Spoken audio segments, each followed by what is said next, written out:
এই গরমে পাহাড়ে যেতে নতুন ট্রেন দিল রেল কর্তৃপক্ষ মালদাবাসীর জন্য। আপনি এক ট্রেনেই এখন চলে যেতে পারেন উত্তরাখণ্ডের নৈনিতালে। হ্যাঁ, ঠিকই শুনছেন, উত্তরাখণ্ড যেতে মালদা থেকে ট্রেন চালু 24 এপ্রিল থেকে। চালানো হবে জুনের 27 তারিখ পর্যন্ত। আবার সেই ট্রেনে ফিরে আসতে পারবেন মালদাতে। এই স্পেশাল ট্রেনটি মালদা টাউন ও লালকুয়ার মধ্যে চালানো হবে।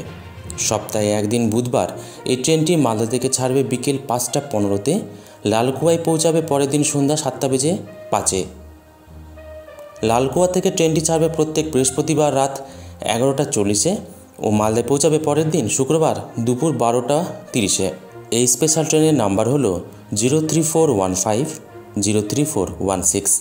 এই ট্রেনে general, second class coach, sleeper সহ এসি কোচ থাকছে।